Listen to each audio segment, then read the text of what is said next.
Well, let's go to Brownson Owana, who joins us now via Skype to make sense of some of the stories that trending from the world of sport. Brownson, good to have you join us on TVC Breakfast. Let's have your reaction first and foremost to the Super Eagles list. A lot of reactions trailing Ahmed Musa's inclusion. Beyond that, do you have any other reservation about that squad list? Well, I think Ahmed Musa has really served Nigeria very well, and I try to make sense of what Gino Roy is doing. Ahmed Musa still remains the highest goal scorer in the World Cup for Super Eagles of Nigeria, has played a couple of tournaments. Ahmed Musa is one of those players that when you hand him an invitation, he really doesn't complain a lot. When he's available, he makes himself available for the national team. And sometimes in January, he went for trials in England. He didn't get the job. So I understand what the coach is doing. It's like a solidarity with our captain at this time. The guy doesn't have a club. He needs the national team to stand behind him to get a job. That's what the coach is doing. That's what Nigerians should support. I understand form is very important, but we also have to be behind this guy who has also given his all for Nigeria. That's my opinion. Of course, definitely, like the line of our national anthem, the labels of our heroes past should never be in vain, you would say. Well, let's talk about the Enyimba's victory. Let's quickly take your take on that. Slim one, but all 3 points in the back, you would say.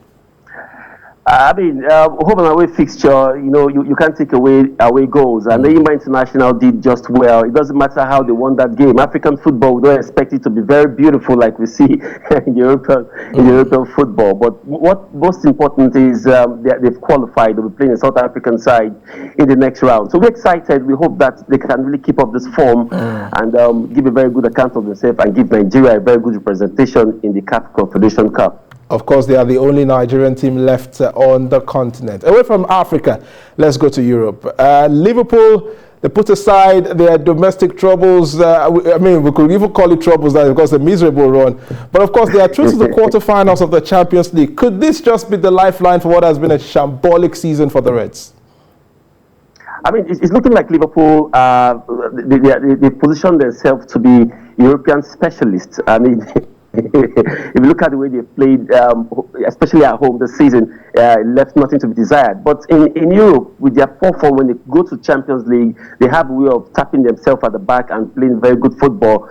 2 late goals came around 70 and 60 minutes thereabout, and they qualified to the last 8. I thought RB Leipzig were going to come out like a wounded lion, but Liverpool were able to contain them. You must congratulate the team for putting up such fantastic performance on the night. Well, let's talk about PSG. Of course, it appears the result was done and dusted from the first leg, but Barcelona came out fighting, but you would say it was a little too late for the Catalans. Are we going to call that fighting? I think they didn't do enough. And there are lots of speculation. Now, this exit, don't forget, is the first time in about 14 years that Barcelona will be crashing out of the tournament at this stage. I mean, it's very sad. It's not a very good start for Koeman.